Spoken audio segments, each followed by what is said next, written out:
So last class में हम लोगों ने क्या पढ़ा, डिस्प्लेसमेंट वर्क पे हमने डिस्कशन किया था कि how displacement work is changing when my process is going from non quasi static to quasi static. ठीक है, तो what we saw that work done W is equal to integration P external dV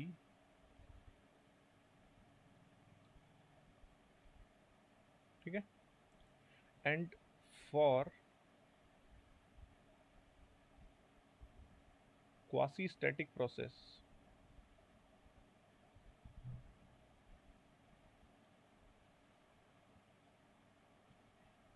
we can say that P external is equal to P means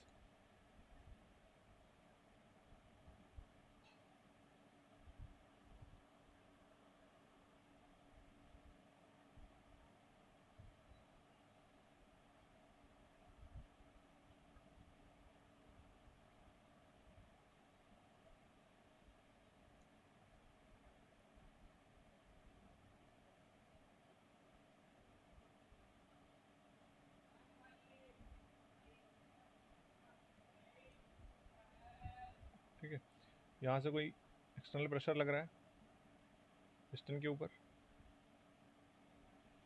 ठीक है, और here pressure is P, volume is V and temperature is T। ठीक है, तो at any time piston is moving such that at all the steps between initial to final position the pressure, internal pressure and external pressure is in equilibrium, or is pressure is equilibrium, sorry, the piston is in equilibrium condition or all throughout the process such that internal pressure is equal to external pressure। ये कब possible होगा? जब मेरी process क्या होगी? Quasi static. आ रहा है समझ में? अगर मेरी प्रोसेस क्वासी स्टैटिक नहीं है तो ये कंडीशन पॉसिबल नहीं होगी। ये हम लोगों ने ऑलरेडी पढ़ चुके हैं हम लोग ये सब, ठीक है, कि what is quasi static process. ठीक है, तो अगर P external is equal to P के है तो W इज इक्वल टू क्या हो जाएगा? Integration P dV। ठीक है, और जैसे ही W is equal to integration P dV हुआ, then you can say that if my system is going from state 1 to state 2 under a path, then the area under this path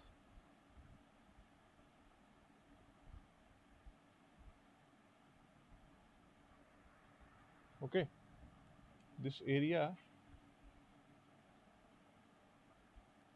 represents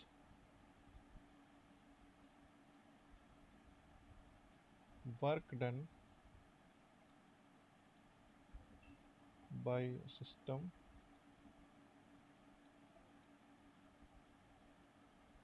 for a quasi static process।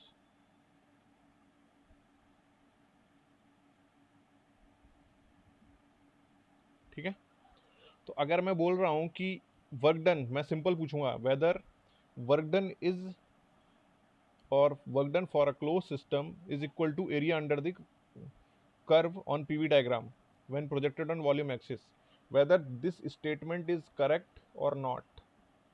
फिर से सुनो एक statement, work done for a close system is area under the curve on PV diagram when projected on volume axis, whether this statement is complete or incomplete, whether this statement is true or false। Sir incomplete है, false है sir.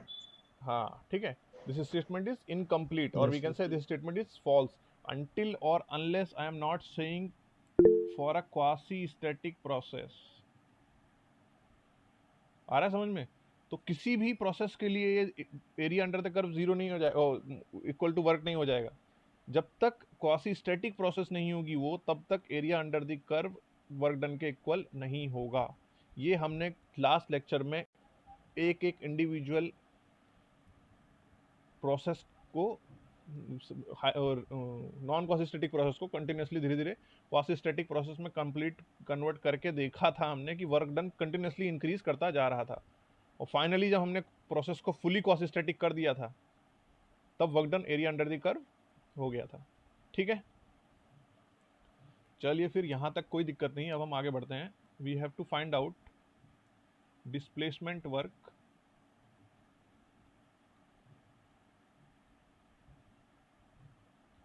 For different processes.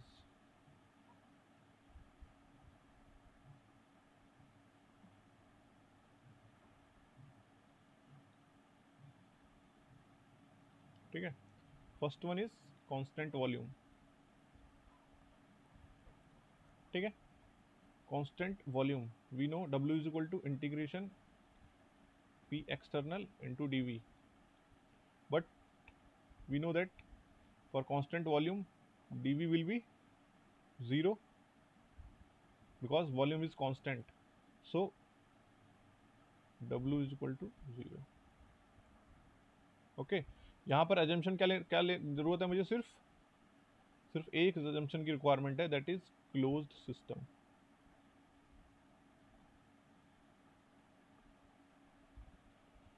आ रहा है समझ में?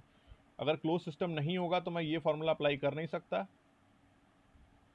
क्योंकि this is applicable for close system, और ये formula apply नहीं कर सकता तो मैं dV इक्वल टू 0 यहाँ पे पुट नहीं कर सकता, कोई फॉर्मूला ही नहीं है मेरे। ठीक है, so for a close system integration P external dV is work done, and for constant volume dV 0, तो मुझे कुछ भी अज्यूम करने की और जरूरत है नहीं, डायरेक्ट dV 0 हुआ तो वर्क डन 0 हो गया।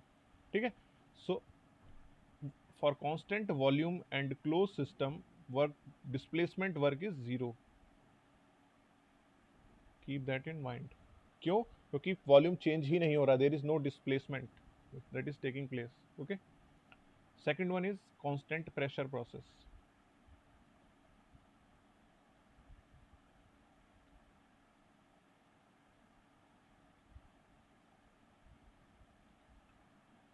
ठीक है, अब constant pressure process W is equal to integration P external dV। जैसे ही मैं ये इक्वेशन लिख रहा हूं, अजम्पशन आ गया क्या? Close system. अजम्पशन का मतलब क्या है कि ये कंडीशन सेटिस्फाई होनी चाहिए, जब क्लोज सिस्टम है मेरे पास तभी मैं ये इक्वेशन लिखूंगा, अदरवाइज नहीं लिखूंगा। ठीक है, उसके बाद if I want to replace this P external with P, then the what will the condition for quasi static process W, और P कांस्टेंट है, so 1 to 2 W is equal to क्या आ जाएगा, P V2 माइनस V1।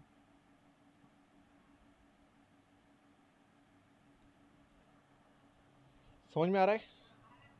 देखो step by step बेटा मैं assumption लेते हुए चल रहा हूँ, ये आपको पता होने चाहिए कि कब आप कौन सी इक्वेशन यूज कर रहे हो, और उस इक्वेशन को यूज करते टाइम क्या क्या कंडीशंस वैलिड होनी चाहिए।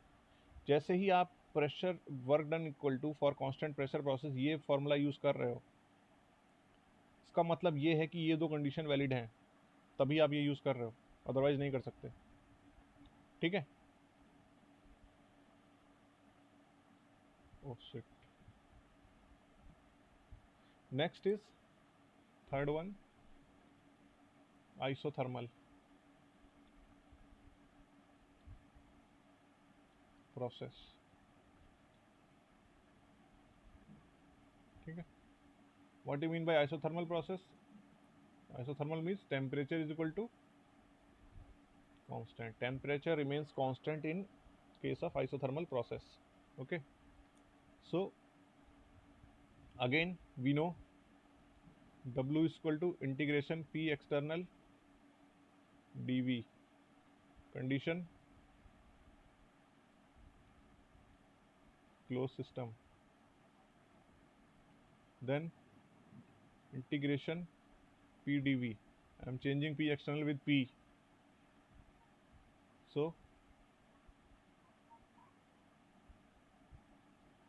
quasi static.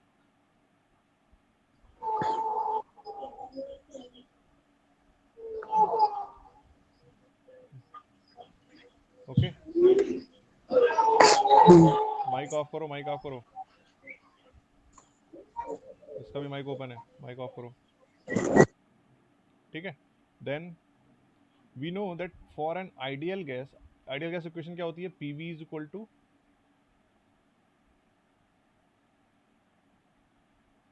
N R bar T और PV is equal to m R T. ठीक है, this is the ideal gas equation.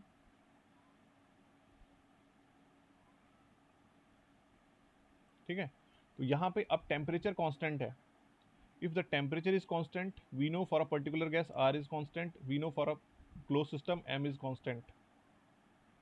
Okay, so M is constant, R is constant, T is constant, so whole quantity on the right hand side is constant, so we can write pressure into volume is equal to constant for an isothermal process. But when we are writing, what we are taking assumption that it is it is for ideal gas. Keep that in mind. I have started from taking the ideal gas equation. So if this is valid, this will be valid only for ideal gas. Okay, so from here what I am doing, from here I am putting pressure is equal to constant by volume here. So integration 1 to 2 C over V dV. ठीक है, अब जैसे ही मैंने pressure is equal to C over V put करा, what assumption has been added? Ideal gas. Because I cannot write pressure is equal to constant upon volume for any other substance which is not ideal gas.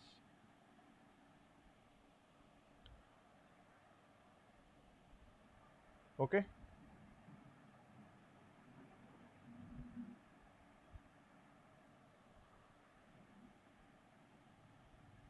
so now W is equal to this, C is constant, it can be taken out of the integration 1 to 2 dV over V. W is equal to,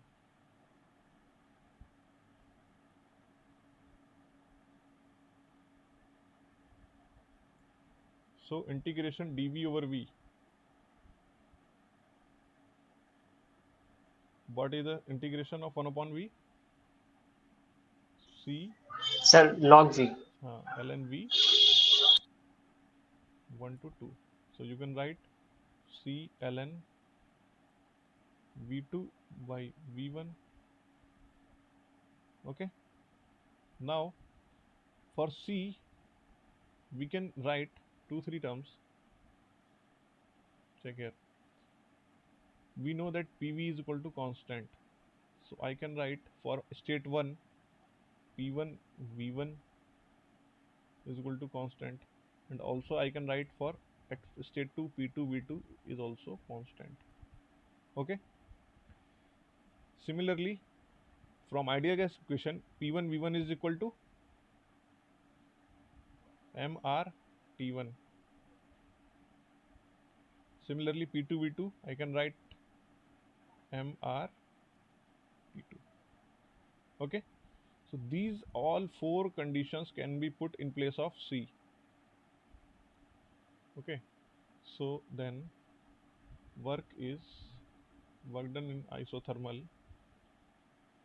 is, you can write P1 V1 ln V2 by V1 or P2 V2 ln, क्या लिखे हैं sir वो? कहाँ पे? This is isothermal short form, iso TH. Work done in isothermal process is equal to P1 V1 ln V2 by V1 is equal to P2 V2 ln V2 by V1 or mR T1 ln V2 by V1 or mR T2 ln V2 by V1. Okay, ये यहाँ तक समझ में आ गया। अब मुझे पता है कि P1 V1 is equal to P2 V2। So from here V2 by V1 किसके इक्वल हो जाएगा? P1 बाई P2 के। Okay, so W isothermal will be equal to now again P1 V1 ln P1 by P2, P2 V2 ln P1 by P2,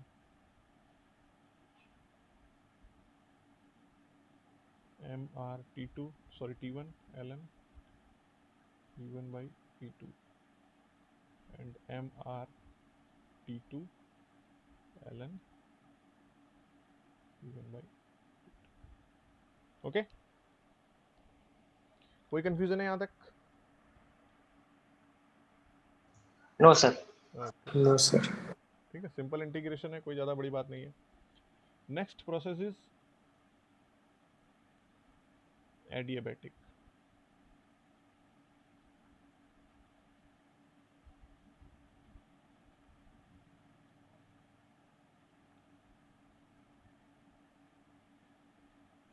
ठीक है, now for adiabatic we know, चलो छोड़ो अभी बाद में बात करते हैं।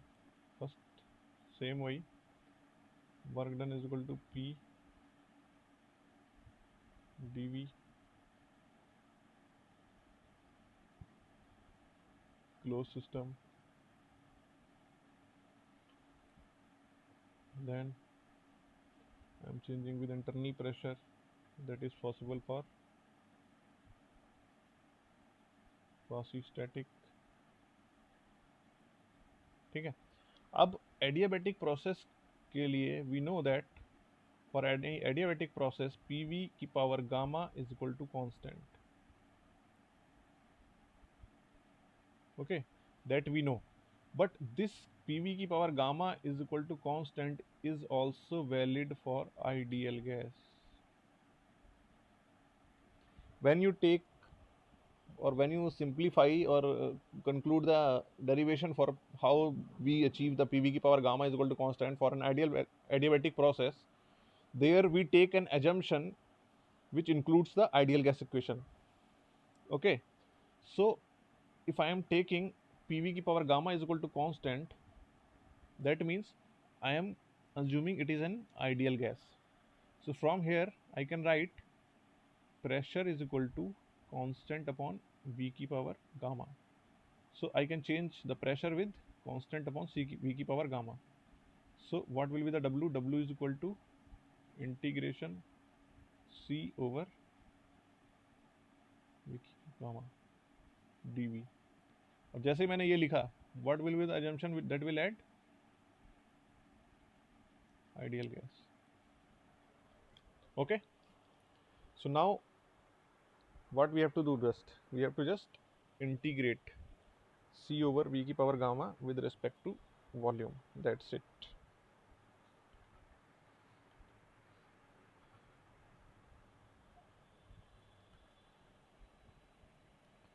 so अच्छा हाँ, एक चीज़ और प्रीवियस, एक एजम्पशन और है, ये आइडियल गैस तो है ही, लेकिन ये एडियाबैटिक भी है, ध्यान रखना। ठीक है, एडियाबैटिक प्रोसेस है ही, adiabatic process and ideal gas, तब ये इक्वेशन आप यूज़ कर रहे हो। ठीक है, तो यहाँ पे लिख सकते हो ideal gas and adiabatic process. वो हमने पहले ही एज्यूम कर ली, इसलिए यहाँ पे लिखा नहीं मैंने, लेकिन यहाँ पे लिख सकते हो आप। ठीक है, जब एडियाबैटिक प्रोसेस होगी और आइडियल गैस होगी तब ये कंडीशन फुलफिल हो रही है। सिमिलरली जब मैं आइसोथर्मल की बात कर रहा हूँ तब भी ideal gas and isothermal process.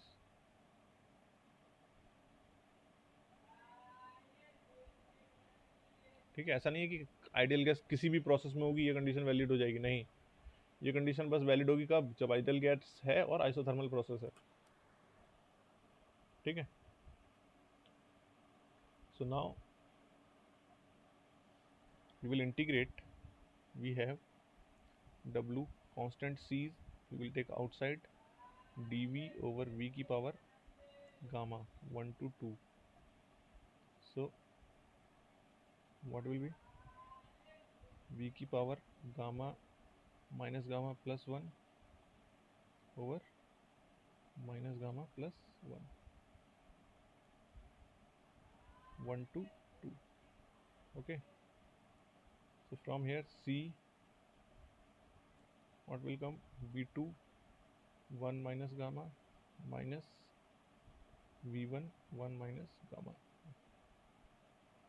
over 1 minus gamma. ठीक है, now we know that pv is equal to pv की power gamma is equal to constant. So for state 1 क्या हो जाएगा, p1 v1 की पावर gamma, और for state 2 p2 v2 की power gamma is equal to constant. Okay, so आप c से अंदर मल्टीप्लाई करोगे, जब यहाँ भी मल्टीप्लाई करोगे और यहाँ भी मल्टीप्लाई करोगे, मतलब v2 में भी मल्टीप्लाई होगा, v1 में भी मल्टीप्लाई होगा. So when with v2 I am putting the value of c, which is this p2 v2. On the other hand, in case of v1 I am putting the value of c with p1 v1. Okay, so what will be the w is equal to p2 v2 की power gamma into v2 to 1 minus gamma minus similarly here p1 v1 to the power gamma into v1 to the power 1 minus gamma over 1 minus gamma. Okay, so v2 की power gamma plus 1 minus gamma, gamma into gamma will cancel out. So what will we have, p2 v2 minus p1 v1 over 1 minus gamma. Okay, so if I take negative sign here common, so what will come, p1 v1 minus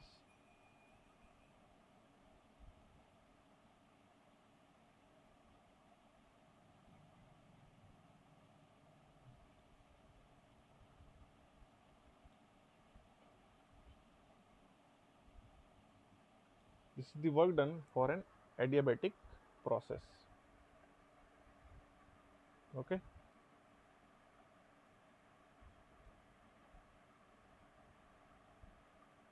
यहाँ तक किसी को कोई problem है?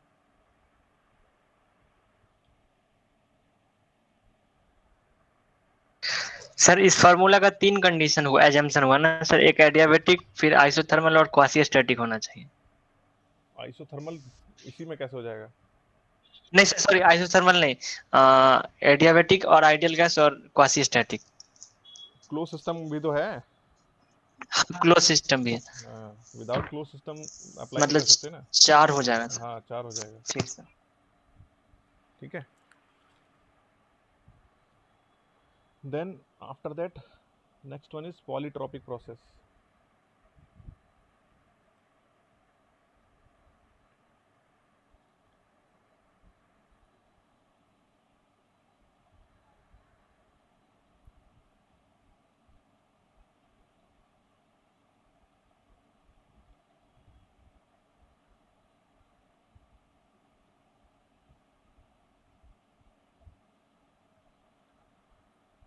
Okay, so for polytropic process the relation is always already given to us. Polytropic का means मतलब ये है कि n की value can very, and value of n can vary. Okay, so for polytropic process again if you find drive the equation, what will be the outcome, it will come p is equal to c over v की power n, and again अगर आप w is equal to integration p dv में इसको integrate करेंगे तो w is equal to क्या आ जाएगा, सेम एज एडियाबेटिक, बस चेंज क्या आएगा, वहां पर गामा माइनस 1 था, यहाँ पे n माइनस 1 आएगा.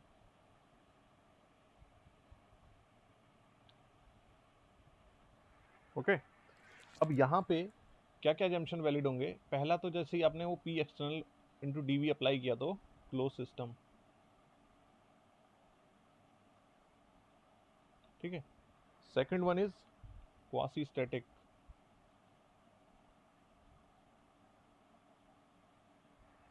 ठीक है। और कोई एजम्पशन लेने की जरूरत है क्या?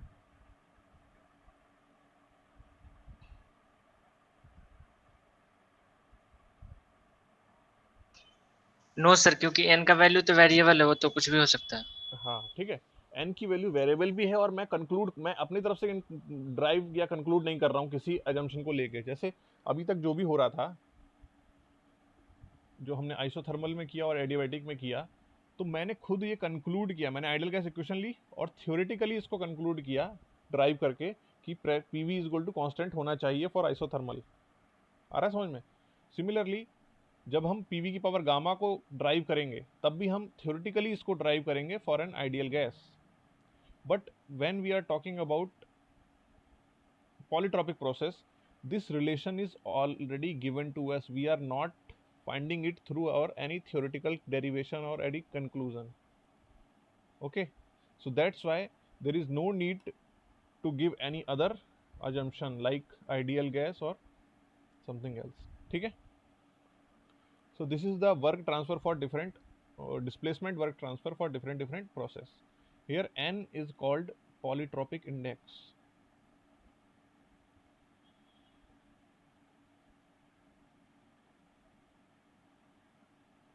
Okay, and the value of n can vary from minus infinity to plus infinity. Any value can be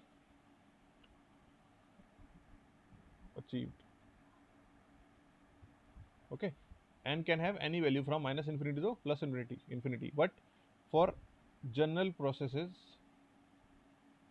n varies between 1 to gamma.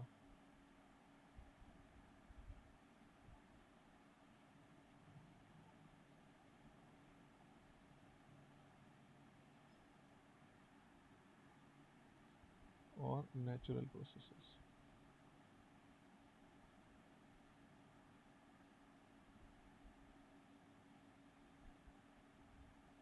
Okay, so for अगर आपसे कोई पूछ रहा है कि what can be the value of n, your answer will be value of n can be anything from minus infinity to plus infinity. But for natural processes, most of the natural processes or general processes, n की value vary करती है from 1 to गामा। Okay, so that's it for the displacement work. ठीक है, यहां तक किसी को कोई कंफ्यूजन है तो पूछ सकता है।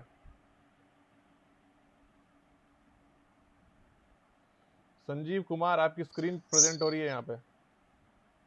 सर हाँ, अब बंद करिए यहाँ स्पीकर पे अपना। जो एजम्पशन जो लिए एक क्लोज सिस्टम हुआ और एक क्वासी स्टैटिक, तो हाँ ये जो भी प्रोसेस आप डिफाइन कर रहे हैं, पॉलीट्रोपिक, आइसोथर्मल, जो हाँ भी हाँ ये सब, हाँ, तो जरूरी है कि आइडियल गैस के लिए हो, किसी चीज के लिए भी हो सकता है? किसी चीज के लिए भी हो सकती है, बिल्कुल। ठीक सर। ठीक है, कोई कंपल्शन नहीं है कि आइडियल गैस के लिए ही हो, किसी के लिए भी हो सकती है। संजीव कुमार बेटा, बंद करो, आपकी स्क्रीन प्रेजेंट हो रही है, उस स्क्रीन को बंद करो। ठीक है, so this is the one type of work, thermodynamic work. Other work like, next is electrical work.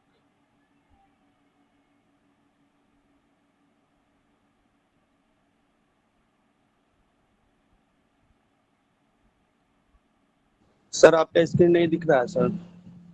दिखेगा कैसे, ये लोग ना, संजीव कुमार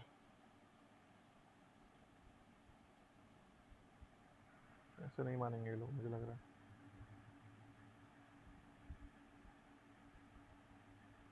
दो मिनट को,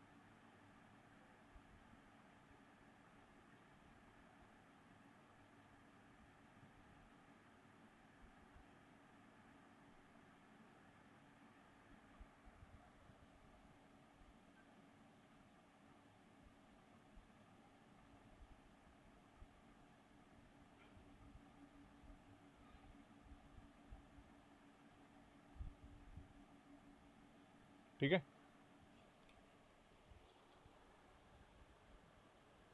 Now, second one is electrical work. So, what's happening in electrical work? Electrons are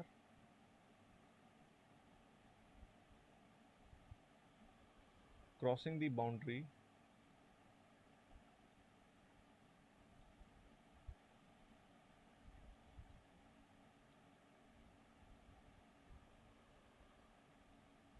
ठीक है, to do electrical work.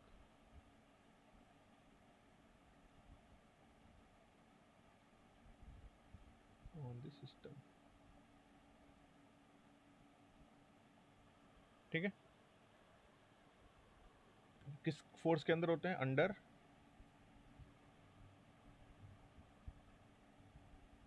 Electromotive force.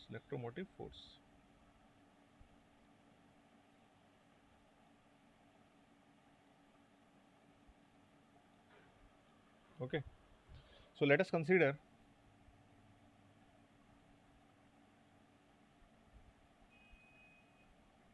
that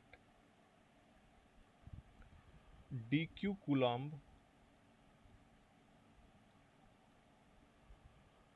electric charge or electrical charge is moving through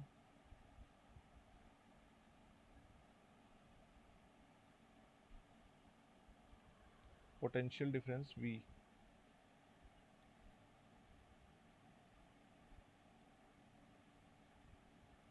okay, so अगर मेरे पास charge dq है और वो potential difference v से v के थ्रू मूव कर रहा है, तो मेरा वर्क डन क्या हो जाएगा? Electrical work done v into q.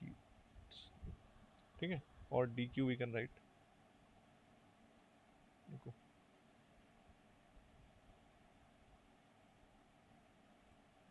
This will be dw, so dq. ठीक है, हम टोटल वर्क डन अगर फाइंड आउट करना है तो we will be v into q. ठीक है, this is the work done. If I want to find out power, so what will be the power? Rate of work done. Okay, so v into q dot. We know that q dot का मतलब क्या हुआ? dq over dt.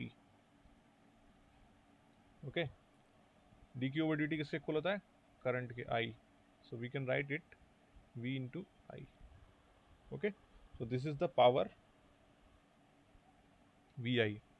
Okay, or this is we can say dwe over dt. Power का मतलब क्या होता है? Work done per unit time.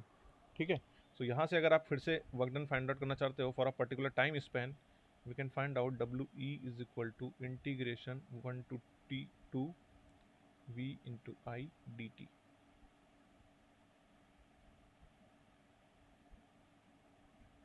What is the voltage difference or potential difference? What is the current which is flowing through the system? And what is the temperature interval through for which we have to find out the work output? Okay,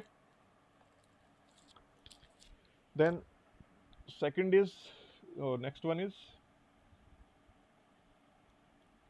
mechanical work. Sir पीछे कीजिए थोड़ा. 2 minute रुको.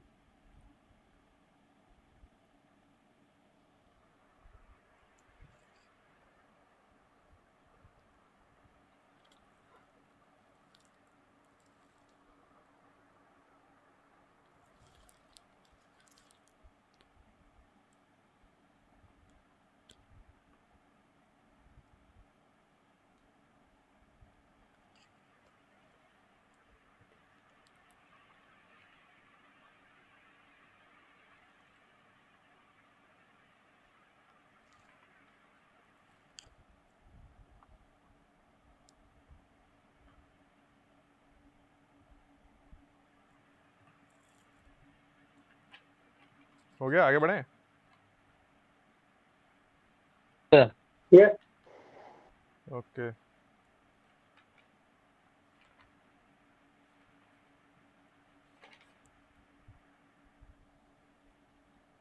next one is mechanical work. So for mechanical work, we already know that if a force is acting on a body in a particular direction and body is having some displacement, so if the displacement is, let us say that ds amount body has moved, so what will be the small work? F into ds, okay, F dot ds. And if I want to find out from one position to another position, so what will the total work? Integration F dot ds 1 to 2. That's it for the mechanical work. Okay, then next comes the shaft work.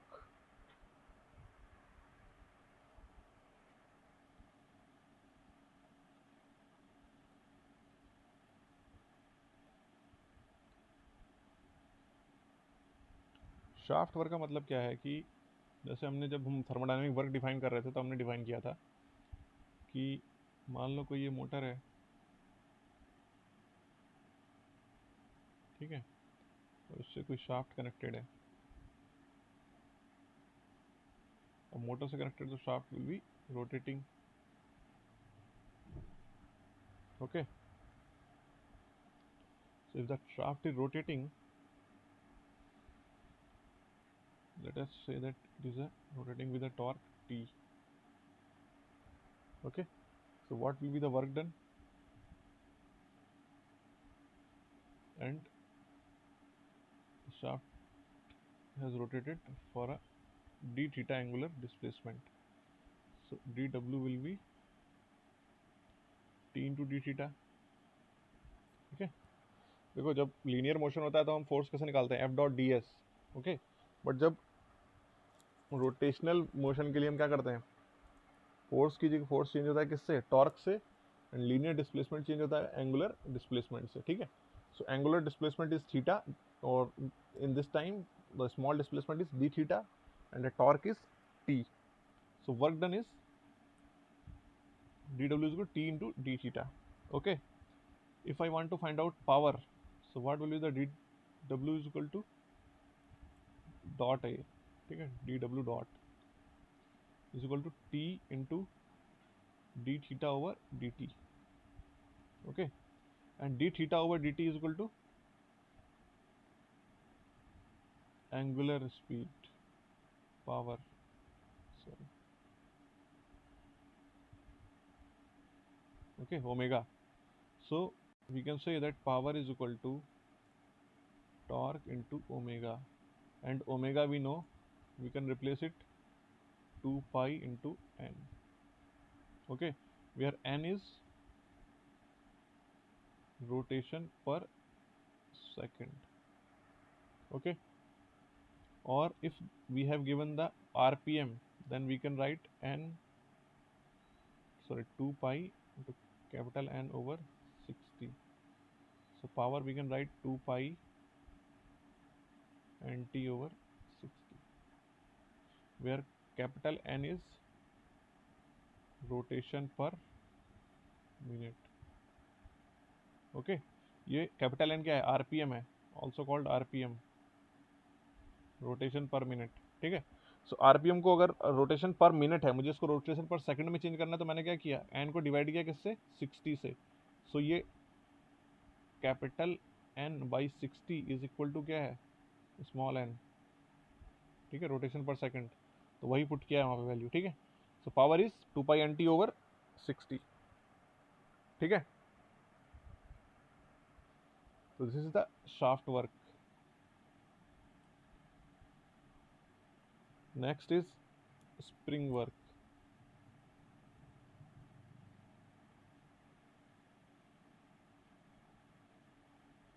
Sir थोड़ा सा पीछे कीजिए ना.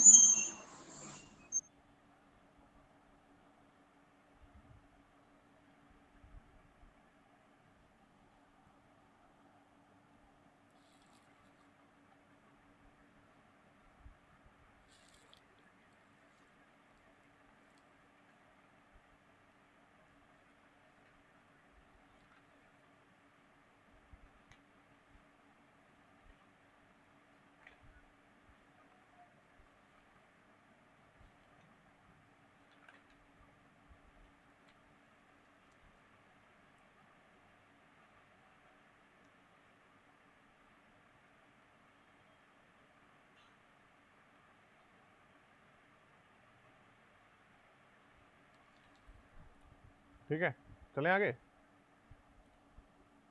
Yes, sir. Next is spring work.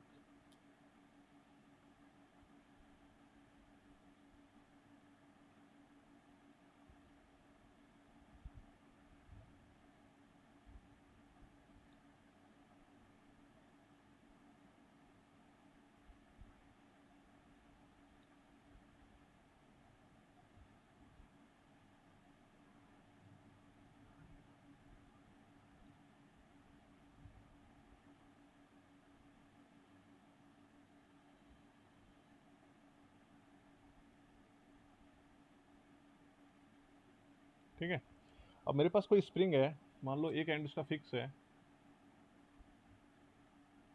ठीक है, this is the unstressed condition of that spring.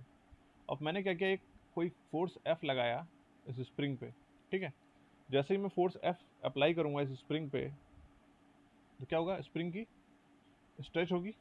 ठीक है, अब जैसे ही मैं फोर्स अप्लाई कर रहा हूँ, स्प्रिंग एक रिवर्स रेजिस्टिंग फोर्स लगाएगी। That resisting force will be F is equal to proportional to that resisting force will be proportional to the displacement. Displacement is in this direction.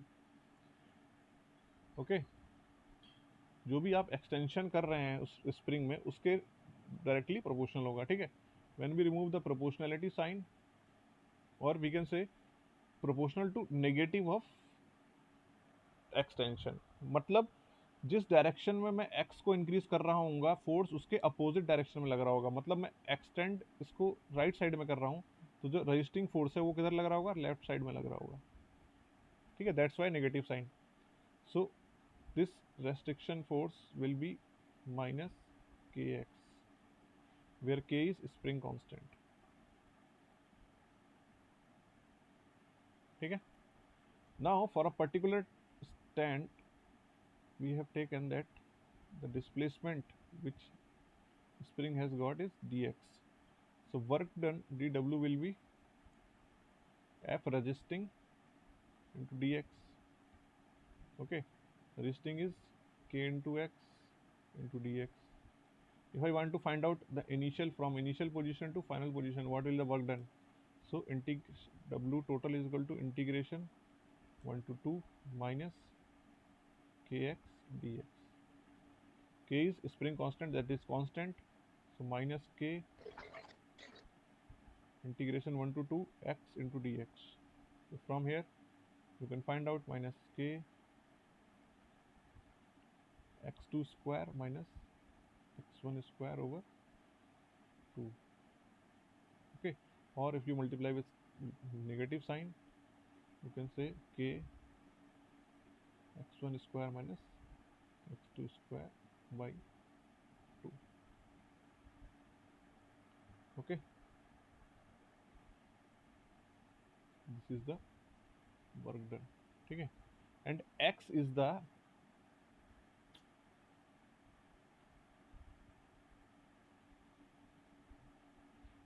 displacement from the neutral position.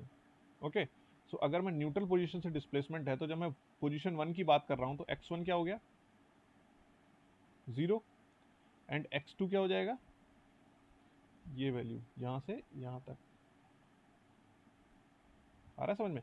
इस position में जब था, यहाँ पे जब था इस position में, तब x1 क्या, डिस्प्लेसमेंट क्या था, 0 था, कोई अनस्ट्रेच थी स्प्रिंग। और जब मैंने फाइनल कंडीशन में लेके गया, तो क्या हो गया, x2 डिस्प्लेसमेंट हुआ, तो x2 ये लेंथ हो गई। ठीक है, so here that you can. Sir फिर से बताइए सर। किस में बताऊं फिर से? स्प्रिंग वाला में। स्प्रिंग वाला में क्या बताना है, स्टार्टिंग से? हाँ सर। तो सो गए थे क्या? सर नहीं दिख रहा है सर। नो नहीं सर। दिख रहा है, स्क्रीन दिखेगा कैसे? तुम्हारे साथ वाले एकदम महान है ना, बोल बोल के थक जाओ कि भाई प्रेजेंट मत किया करो, लेकिन मानेंगे कैसे?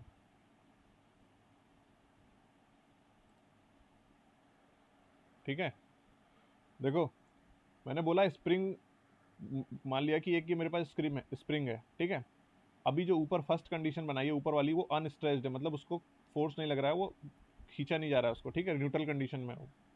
अब जैसे ही मैंने इस पर एक फोर्स लगाया राइट साइड में F, तो क्या होगा, स्प्रिंग स्ट्रेच होगी। अब फिर स्प्रिंग जैसे ही स्ट्रेच होगी, इस पर एक रेजिस्टिंग फोर्स लगेगा जो इसके स्ट्रेच को अपोज करेगा, ठीक है। तो वो फोर्स, जो रेजिस्टिंग फोर्स है, वो डायरेक्टली प्रोपोर्शनल होता है एक्स के। एक्स मतलब होता है कि जो स्ट्रेच डिफॉर्मेशन आ रहा है इसमें, ठीक है। जैसे जैसे इस डायरेक्शन में ये खींचती जा रही है तो एक्स की वैल्यू बढ़ती जा रही है, ठीक है। अब नेगेटिव साइन इसलिए लगा है क्योंकि जिस डायरेक्शन में डिफॉर्मेशन आ रहा है उसके अपोजिट डायरेक्शन में रेजिस्टिंग फोर्स लग रहा होगा, that's why one negative sign is there. अब जैसे ही प्रोपोर्शनैलिटी साइन हटाया तो आपका एक कांस्टेंट आया, that is K, which constant is called spring constant. It is fix for a particular spring, ठीक है। अब मैंने अज्यूम किया कि मान लो कुछ पर्टिकुलर इंटरमीडिएट में कुछ dx अमाउंट डिफॉर्म किया है स्प्रिंग ने, अगर तो उस dx अमाउंट डिफॉर्म करने के लिए क्या वर्क किया होगा, वो वर्क होगा F resisting force into d x. F resisting force we know that minus k x, तो माइनस के एक्स पुट किया और into d x.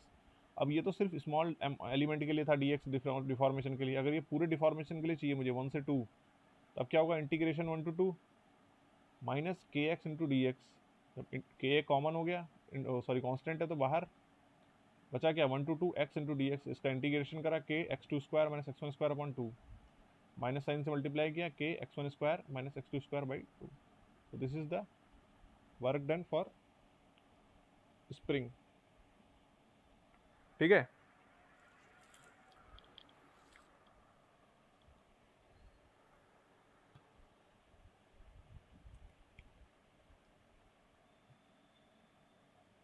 now thermodynamic work related things is completed. now we'll do one small numerical based on the displacement work, ठीक है। numerical is nitrogen gas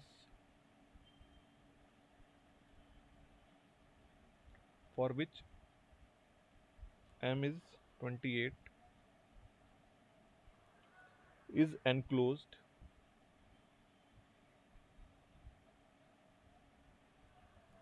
in a cylinder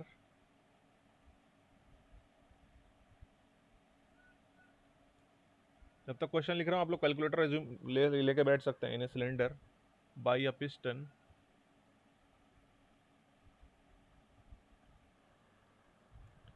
at the initial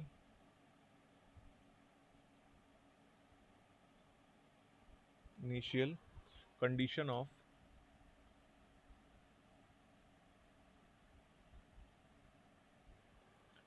to bar 298 Kelvin and 1 meter cube in a particular process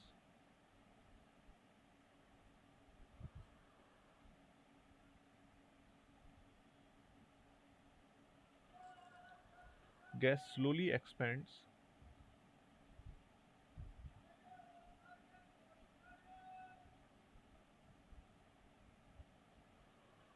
under isothermal conditions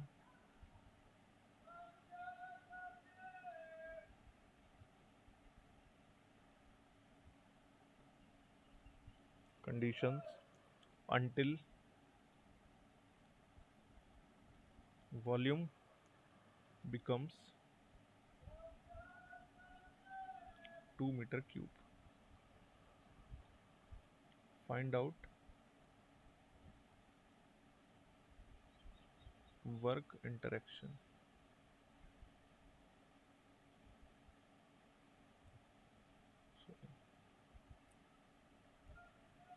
Interaction for N2, ठीक है। आपको question क्या दे रखा है कि एक आपके पास पिस्टन है,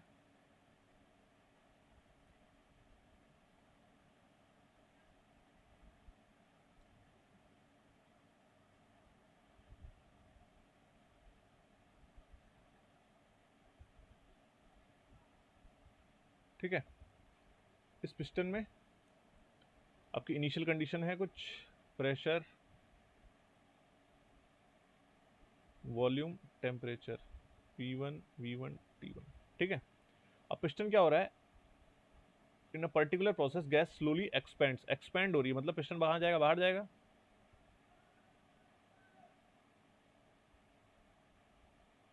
this is the final condition, this is 1, this is 2। अब जब बाहर पहुंच गया तो इसका वॉल्यूम है जो 2 कंडीशन में V2 वो हो गया आपका क्या 2 मीटर क्यूब। इनिशियल कंडीशन में वॉल्यूम क्या था 1 मीटर क्यूब था, ठीक है। अब बोला है ये जो प्रोसेस हो रही है वो कैसे हो रही है आइसोथर्मली, मतलब जो टेम्परेचर T1 था वो फाइनल में भी टेम्परेचर T1 ही है, ठीक है। आपको फाइंड आउट करना है वर्क, बताइए कैसे करेंगे।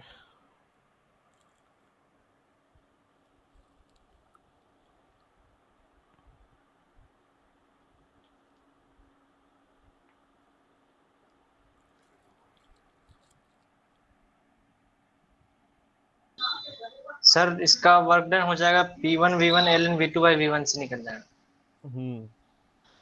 ठीक है, देखो सबसे पहले आपको कोई भी फॉर्मूला अप्लाई करने से पहले आपको देखना है कंडीशन एप्लीकेबल है नहीं है, ठीक है।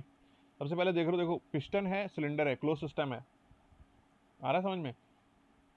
तो मुझे दिख रहा है कि ये क्लोज सिस्टम है मेरा, तो पहला मेरा क्या आ गया क्लोज सिस्टम आ गया, ठीक है।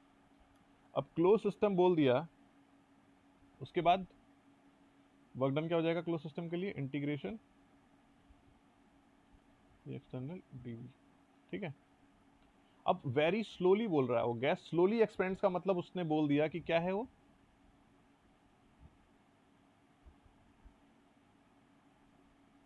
क्वासी स्टैटिक है। आ रहा है समझ में, स्लोली एक्सपेंड्स का मतलब ही ये हुआ कि प्रोसेस क्या हो रही है क्वासी स्टैटिक हो रही है, ठीक है। तो वर्क डन क्या हो गया इंटीग्रेशन पी डीवी। उसके बाद बोल रहा है आइसोथर्मल, ठीक। अब आइसोथर्मल कंडीशन उसने बोल दी और ऊपर दे रखा है नाइट्रोजन गैसेस। तो मैंने हम लोग जो ऑल गैसेस हम लोग लेके क्या कंसीडर करके चलते हैं वो आइडियल गैस ही लेके कंसीडर करते हैं, ठीक है। तो आप अगर क्वेश्चन में नहीं दे रखा है कि assume this gas as an ideal gas, you can take assumption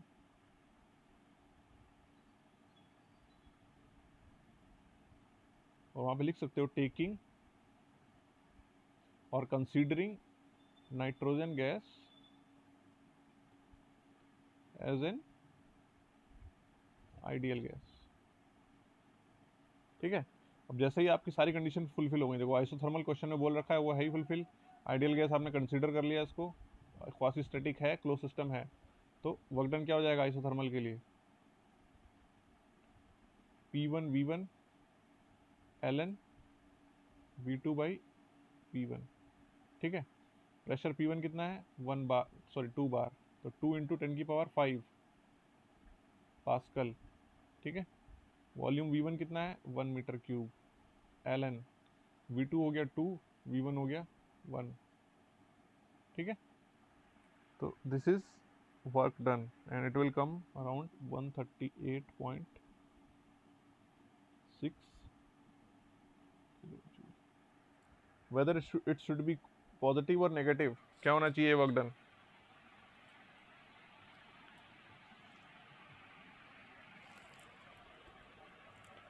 बताओ भाई वर्क डन क्या होना चाहिए, नेगेटिव होना चाहिए पॉजिटिव होना चाहिए, work done by the system है या work done on the system है ये। Positive by the. हाँ बाय द सिस्टम है तो ये क्या होना चाहिए पॉजिटिव होना चाहिए, ठीक है। That's why yes it is coming positive. अगर ऑन द सिस्टम होता तो क्या होता ये 1/2 हो जाता, जो नेगेटिव हो जाता, ठीक है।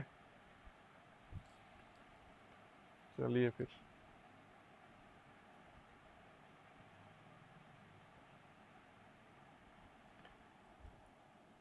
नेक्स्ट आगे बढ़ते हैं। Now comes the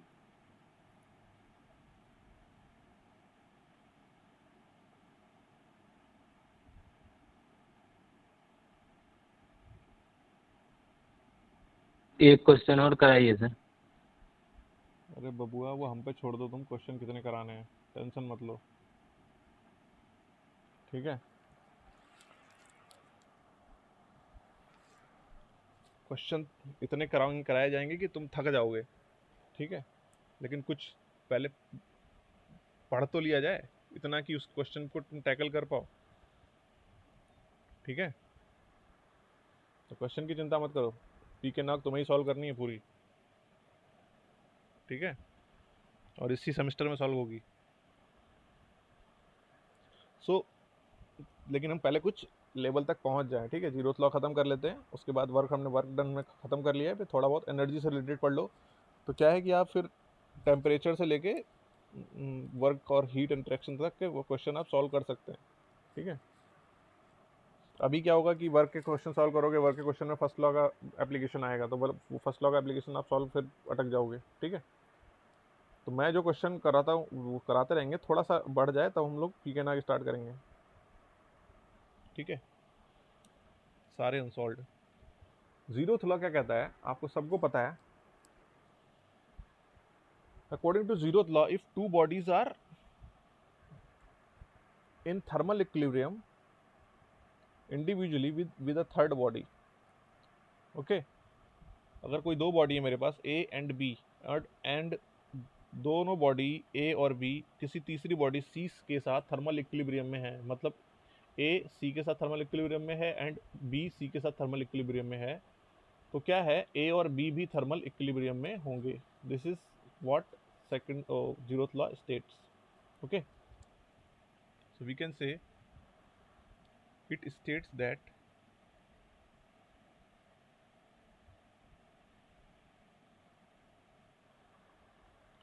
if two bodies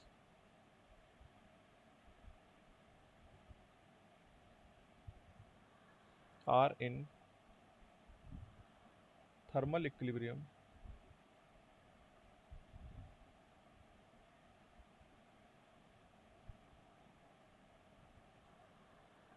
with a third body,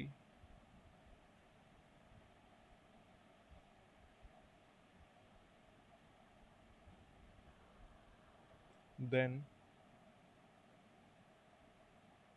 they are also in thermal equilibrium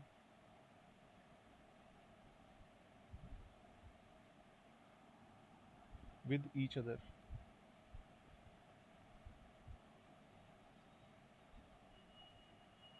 okay।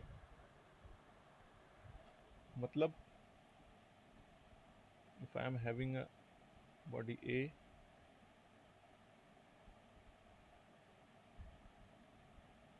body B, ठीक है,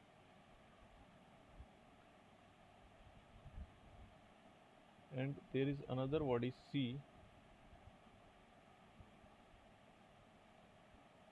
and the condition is that temperature of A is equal to temperature of B, मतलब A और C thermal equilibrium में। Thermal equilibrium condition के लिए क्या बताया था मैंने, टेम्परेचर क्या होना चाहिए, कांस्टेंट होना चाहिए। कांस्टेंट होना चाहिए। किसके रिस्पेक्ट में कांस्टेंट होना चाहिए, constant with respect to what,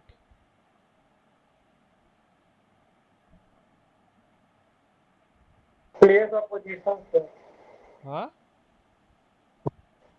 position uniform होना हाँ, चाहिए। पोजीशन के रिस्पेक्ट में, ठीक है।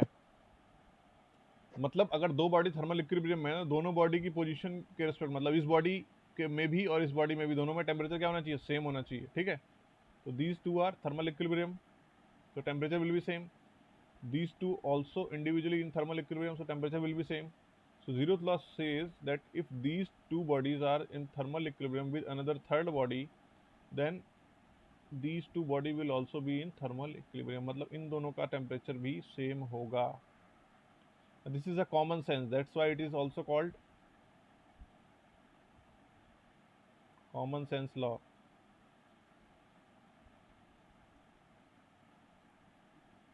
ठीक है।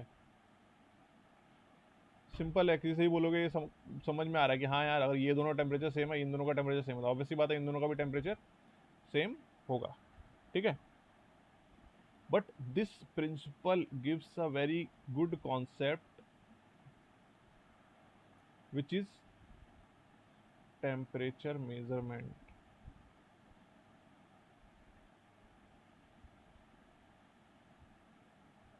आ रहा है समझ में, temperature measurement is based on the zeroth law.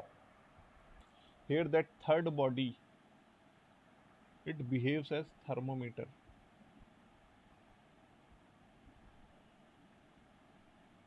ठीक है, अब थर्मोमीटर को मैंने, ये बॉडी क्या कर रही है, किसी थर्मोमीटर की तरह बिहेव कर रही है। अब मैंने क्या करा, इसको किसी दूसरे ए बॉडी के कांटेक्ट में लेके आया, तो जो टेम्परेचर ए बॉडी का होगा वही टेम्परेचर क्या हो जाएगा, सी का, कांटेक्ट में लेके आया।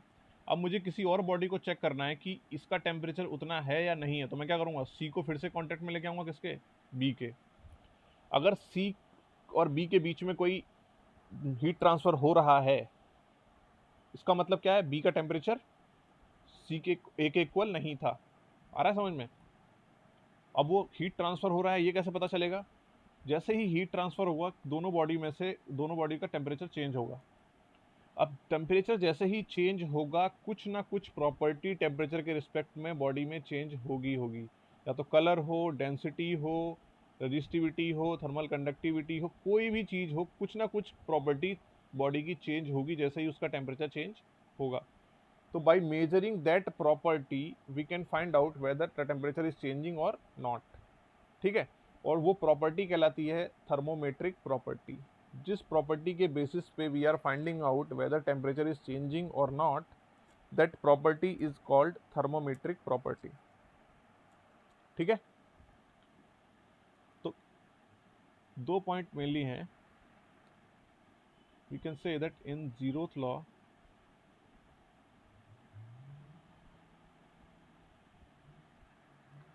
Third body behave as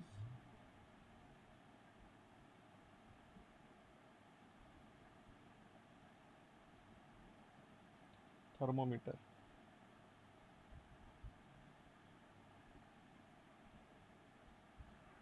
Okay, and the concept of temperature measurement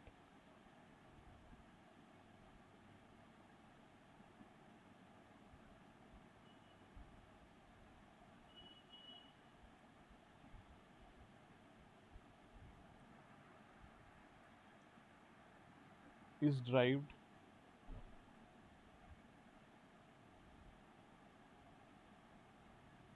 from zeroth law.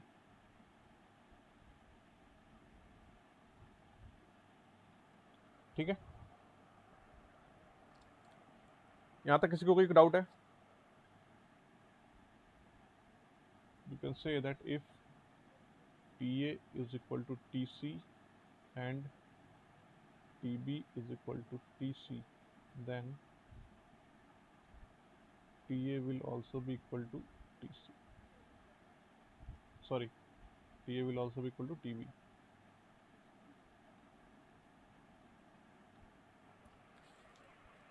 किसी को कोई डाउट है यहां तक?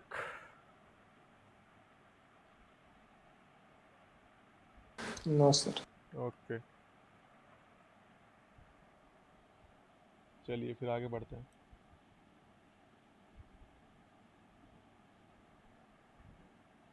ठीक है, अब how we are measuring temperature, so that we are going to discuss. Sir पीछे कीजिए तो सर।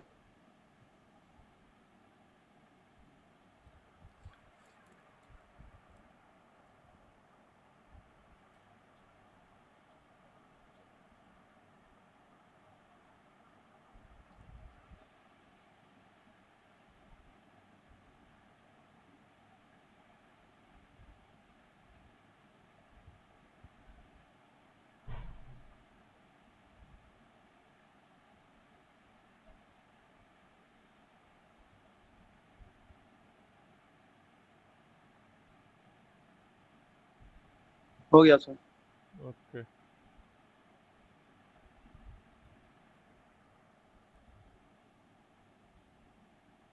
ठीक है, next is temperature measurement.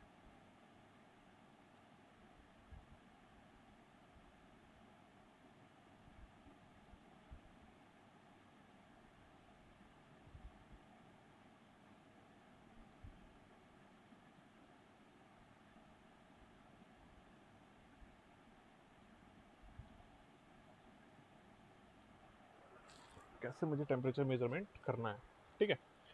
So there are some basic principle, basic things that needs to be decide for measuring any temperature or for defining any temperature scale, ठीक है। पहला क्या होता है, सबसे पहले we need a substance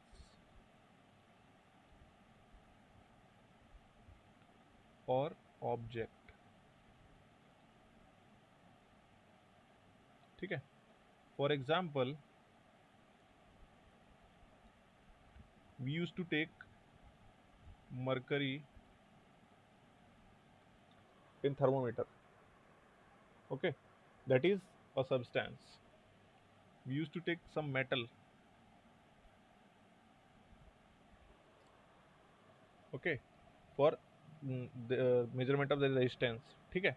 So there has to be one substance or any object, ठीक है। After that, plus any property of that substance,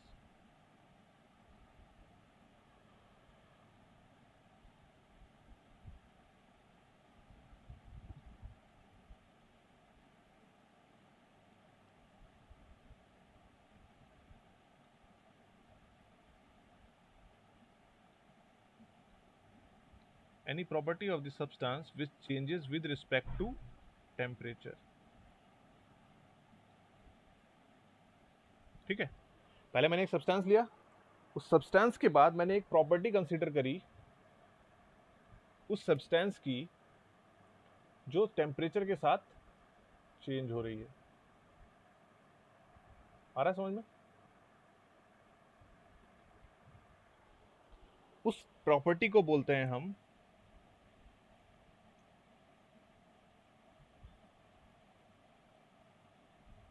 thermometric property,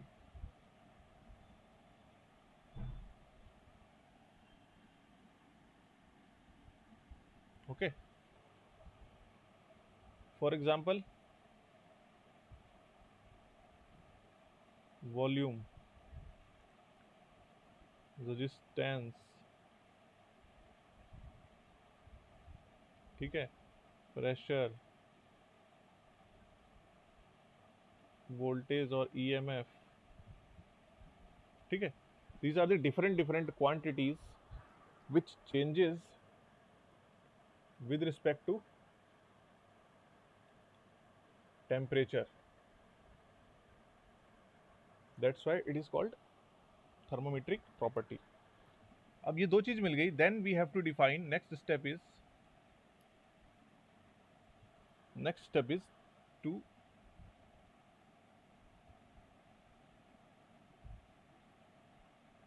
we need to define a temperature scale,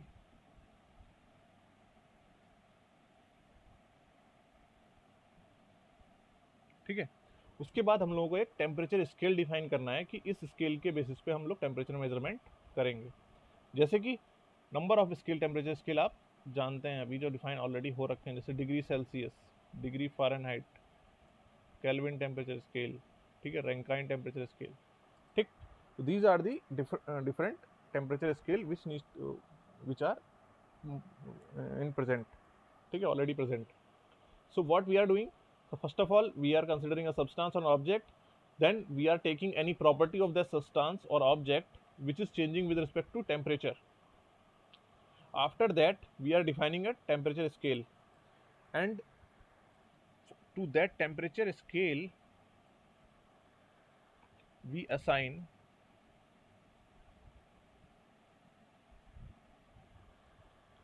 values to particular state of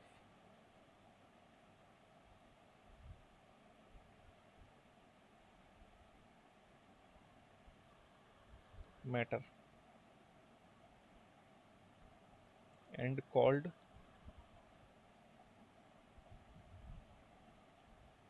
reference points for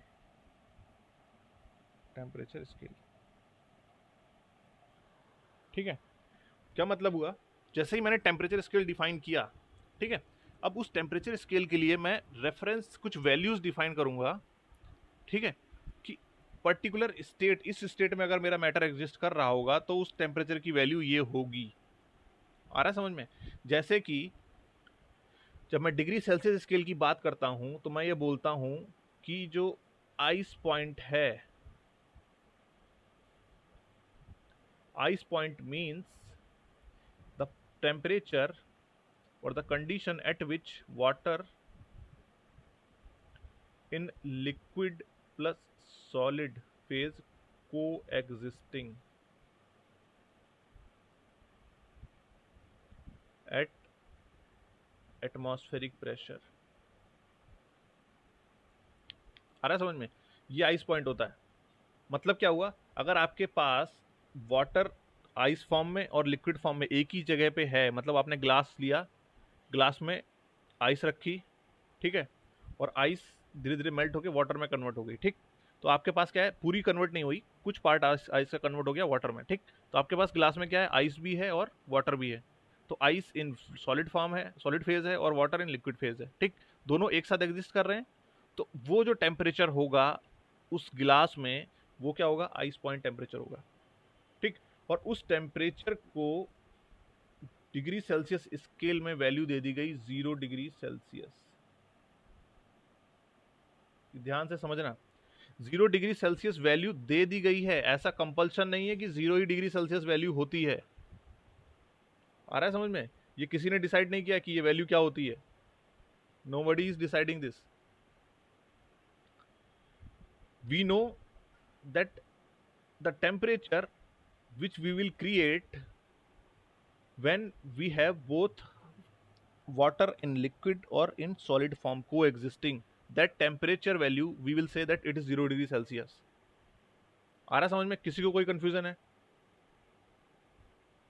हमने water लिया, water ice ली और water liquid form में लिया, दोनों को एक साथ को एग्जिस्ट कर रहे हैं। हमने बोला यहाँ पे जो टेम्परेचर होगा वो टेम्परेचर की value degree Celsius, degree scale में, डिग्री सेल्सियस स्केल में 0 डिग्री सेल्सियस होगी, ये डिफाइन कर दिया, ठीक है। Next is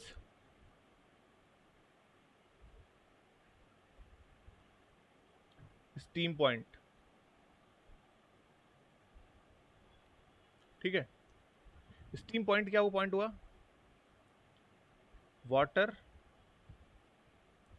and liquid plus vapour phase को existing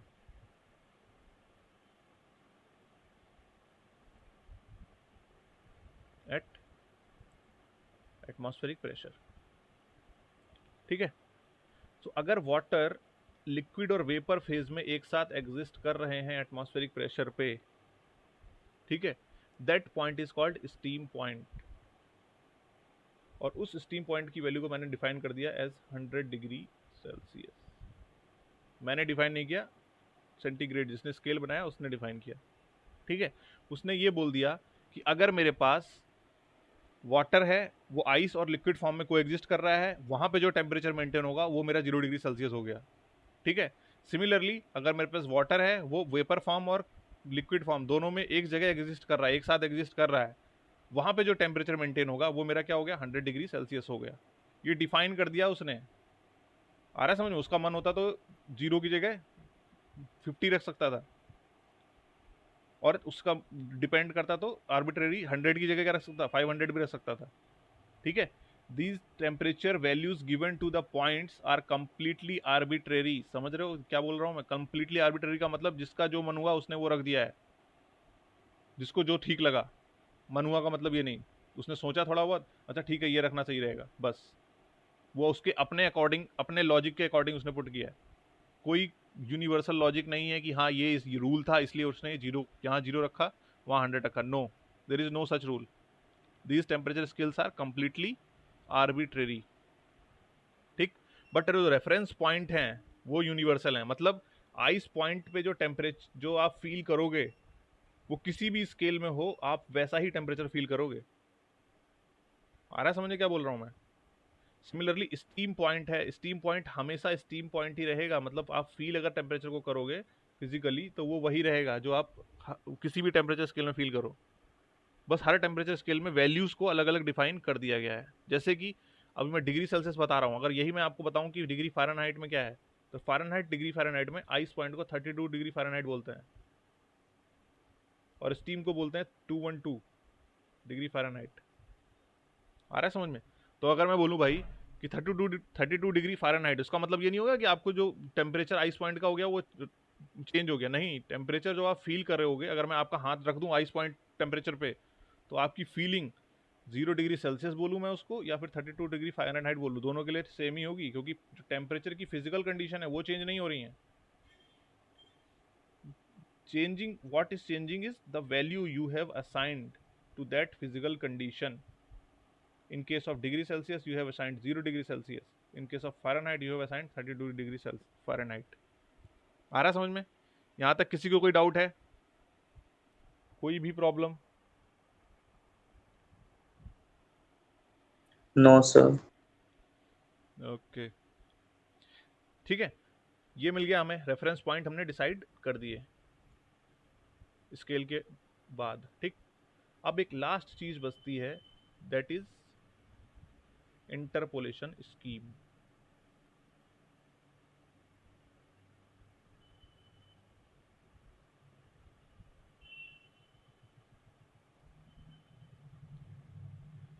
Maybe that can be linear,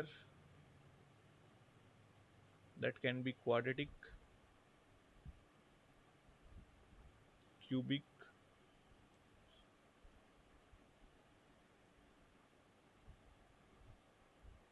etcetera, ठीक है। इंटरपोलेशन का मतलब ये हुआ कि बेटा टेम्परेचर, आपका टेम्परेचर और आपकी प्रॉपर्टी कैसे वेरी कर रही है, आप इसमें क्या रिलेशन लेना चाह रहे हो, ठीक है। आप लीनियर ले सकते हो, आप क्वाड्रेटिक ले सकते हो, आप क्यूबिक ले सकते हो और कुछ भी ले सकते हो, ठीक है। तो वो इंटरपोलेशन स्कीम हो गई, ठीक।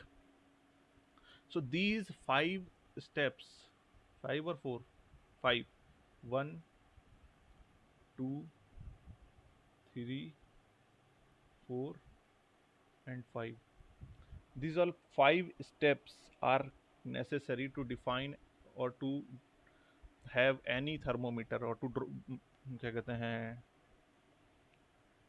Device any thermometer. आ रहा समझ में? यहाँ तक किसी को भी कोई सर डाउट है तो? इंटरपोलेशन, हाँ बोलो, क्या कह रहे हो? इंटरपोलेशन स्कीम के बारे में क्या बताया थे? इंटरपोलेशन का मतलब ये है बेटा, जैसे यहाँ पे आपने जो प्रॉपर्टी सिलेक्ट की, ठीक है, जैसे वॉल्यूम सिलेक्ट किया मैंने, रेजिस्टेंस सिलेक्ट किया, प्रेशर, ईएमएफ, ठीक है। अब ये वॉल्यूम टेम्परेचर के साथ कैसे वेरी कर रहा है? अगर वो लीनियरली वेरी कर रहा है तो मैं क्या लिखूंगा, temperature is equal to a V plus C, ये लीनियर इक्वेशन हो गई, ठीक है। अगर ये टेम्परेचर क्वाड्रेटिक वेरी कर रहा है तो क्या लिख दूंगा मैं, a V square plus b V plus सी।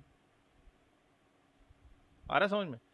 तो ये इंटरपोलेशन का मतलब हुआ कि लीनियर वेरिएशन है या फिर क्वाड्रेटिक वेरिएशन है या फिर कुछ और वेरिएशन है, ठीक है। अब वो प्रॉपर्टी कोई भी हो सकती सर है।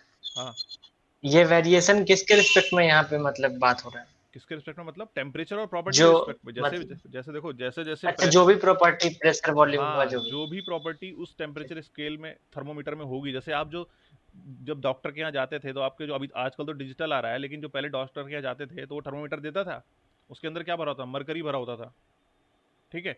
जैसे ही उस मरकरी में टेम्परेचर इंक्रीज होता था, उसका वॉल्यूम इंक्रीज होता था, तो आप वहाँ पे वॉल्यूम, मरकरी आगे बढ़ जाता था, उसके करस्पॉन्डिंग आप रीडिंग नोट करते थे, बोलते थे ये टेम्परेचर है, ठीक है। तो वहाँ क्या रिलेशन लेके चल रहे हैं कि volume is linearly dependent on temperature. आ रहा है समझ में? जैसे जैसे टेम्परेचर बढ़ेगा वॉल्यूम इंक्रीज करता जाएगा लीनियरली। तो वो लीनियरली जब मैं बोल रहा हूँ तो लीनियर डिपेंडेंसी क्या हो गई, ये हुई, यही तो होगी linear dependency. Temperature is proportional to volume, और उसको मैंने किससे डिनोट कर दिया, एक स्ट्रेट लाइन से। अब स्ट्रेट लाइन पे जो कॉफिशिएंट हैं, ये एक कोफिशिएंट ए है, दूसरा कोफिशिएंट या कांस्टेंट बोलो, ठीक है, ए और सी कांस्टेंट है। इन कांस्टेंट को ही फाइंड करने के लिए हम लोग रेफरेंस पॉइंट डिफाइन करते हैं। ये जो रेफरेंस पॉइंट डिफाइन किए हमने, ये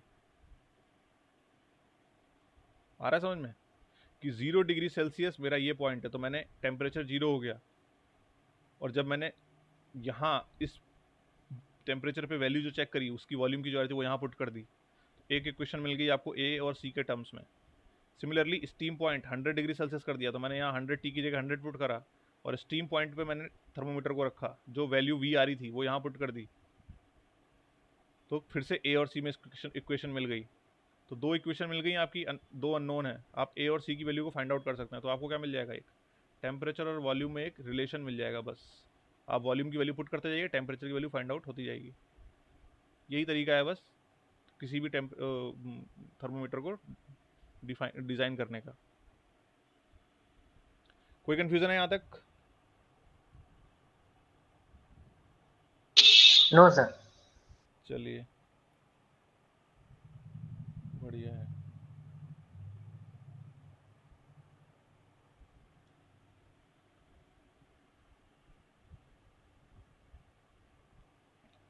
सो जो फर्स्ट जो एक क्या कहते हैं, ये जो मेथड था, इसके बाद बहुत सारे स्केल, टेम्परेचर स्केल डिफाइन हुए। ठीक है, तो सबसे मोस्ट फेमिलियर था वो था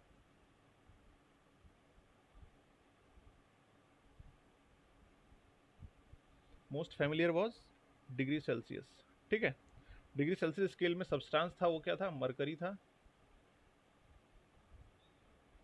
ठीक है, मरकरी इन ग्लास। जो इसकी प्रॉपर्टी थी वो थी volume, volume was changing with respect to temperature.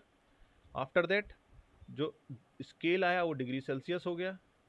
ठीक है, रेफरेंस पॉइंट जो डिसाइड किए वो अभी मैंने बताया कि ice point 0 degree Celsius define कर दिया, और स्टीम पॉइंट को 100 डिग्री सेल्सियस। और जो इंटरपोलेशन स्कीम यूज करी वो यूज करी लीनियर इंटरपोलेशन। ठीक है, ये स्कीम यूज करके जो स्केल स्टैब्लिश हुआ that is called degree Celsius scale. ठीक है, which is the most familiar scale. ठीक, नेक्स्ट वन वाज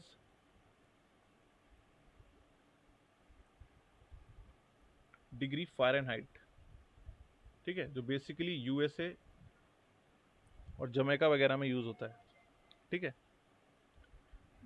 जो यूएसए ने डिग्री फ़ारेनहाइट जो स्केल आया वो डिवाइस किया गया था डेनियल फ़ारेनहाइट ने। ठीक है, डिग्री सेल्सियस के सर नीचे में क्या लिखे हैं? कहाँ पे? Volume degree Celsius.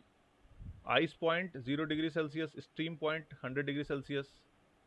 यार तुम लोग अगर ये ऐसे नोट करते बैठे रहोगे ना तो तुम्हें समझ में कुछ नहीं आएगा, तो बस पीछे नोट ही करते रहोगे, सुनोगे हो नहीं आगे कुछ। ये मैं क्या कहते हैं पीडीएफ डेली पोस्ट कर देता हूं मैं, समझ रहे हो? और अगर बेटा सिर्फ नोट करने में ध्यान रखोगे तो समझ में कुछ नहीं आएगा, बस कॉपी में लिखा होगा, दिमाग में गायब होगा सब। ये ध्यान रखना, नोट करो, मैं मना नहीं कर रहा हूँ, लेकिन ऐसे नोट करो कि एटलीस्ट जो सब बोल रहा हूँ वो भी सब सुन लो। ठीक है, नेक्स्ट इज हाँ डेनियल फ़ारेनहाइट ने जो टेम्परेचर करा वो था डिग्री फ़ारेनहाइट। ठीक है, इन्होंने कहाँ से टेम्परेचर स्केल, इन्होंने टेम्परेचर स्केल बोरो किया था, he borrowed from a person from scale that is Romer scale. ठीक है, Romer was a Danish astronomer.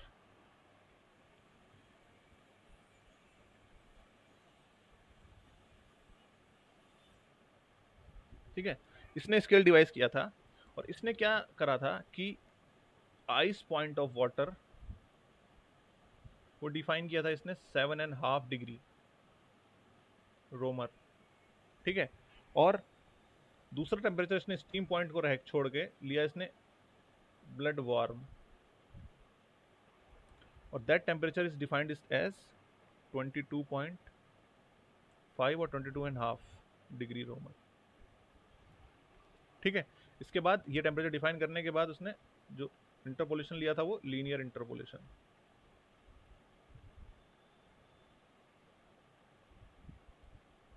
ठीक है, ये टेम्परेचर स्केल उसने चूज किया। ठीक है, अब रीजन जो बताया जाता कि उसने ये 7.5 एंड 22.5 क्यों लिए, main reason only for taking the 7.5 degree as ice point and warm blood as 22.5 point was कि उसने ऐसे ये इस्टेब्लिश किया कि जो डेनमार्क है, डेनिश मैंने बोला, तो डेनमार्क में जो टेम्परेचर है, कंडीशंस हैं,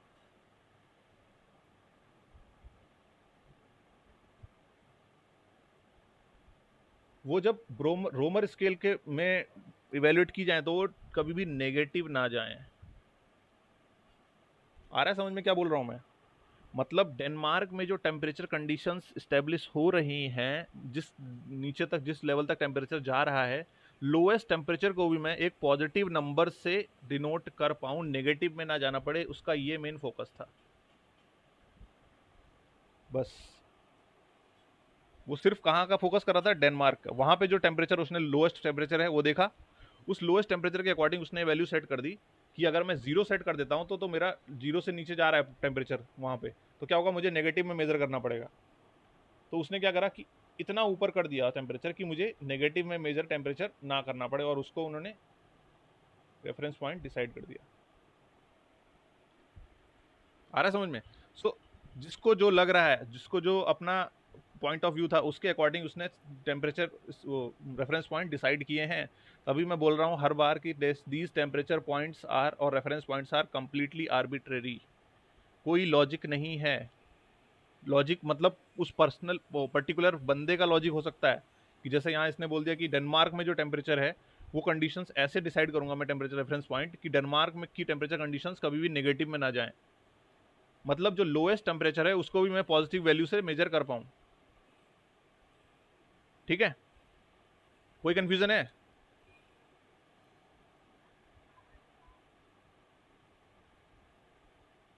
चलिए बढ़िया है। तो इसके बाद इसी से इन्होंने बोरो किया और उन्होंने ये जो स्केल था उसमें कुछ चेंज किए। देन ही reached a conclusion that I will take 32 degree Fahrenheit as ice point, and in starting he took 96 degree Fahrenheit as the temperature in human mouth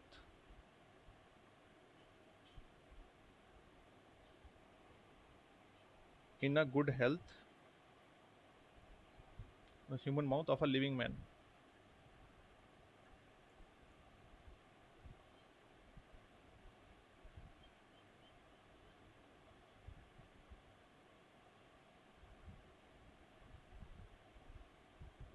In good health.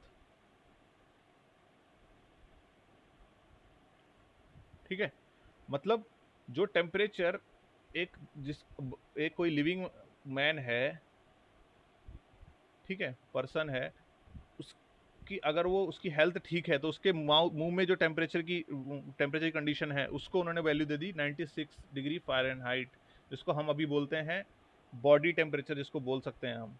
ठीक है, जब आप doctor के यहाँ जाते हैं तो डॉक्टर आपको बॉडी चेक करता, टेम्परेचर चेक करता है, क्या करता है, या तो वो थर्मोमीटर आपके मुंह में रखता है या फिर अंडर आर्म्स में रखता है। ठीक है, तो वही टेम्परेचर इन्होंने डिसाइड कर दिया कि ये टेम्परेचर को मैं 96 डिग्री फ़ारेनहाइट दे दूंगा। ठीक है, लेकिन बाद में फिर इनका कुछ करेक्शन हुआ, तो आइस पॉइंट तो यही लिया, फिर उन्होंने ये टेम्परेचर छोड़ के स्टीम पॉइंट कंसीडर करा, और that values he gave 212 degree Fahrenheit.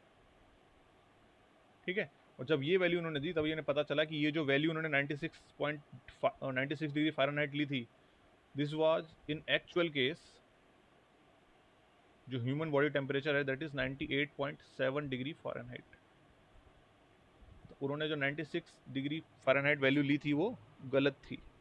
ठीक है, तो ये जो हमारी ह्यूमन बॉडी का टेम्परेचर फ़ारेनहाइट डिग्री में है वो ये होता है 98.7 डिग्री। ठीक है, तो जो फ़ारेनहाइट स्केल अब डिफाइन है वो इन रेफरेंस पॉइंट के बेसिस पे डिफाइन है, that is ice point is 32 degree Fahrenheit and steam point is 212 degree Fahrenheit. ये रेफरेंस पॉइंट हो गए। Linear scheme is still linear, interpolation scheme is linear. ठीक है। सो ये है कुछ टेम्परेचर स्केल्स के बारे में। ठीक है, तो इस क्लास में हम लोग, आज की क्लास में हम लोग इतना ही डिस्कस करेंगे।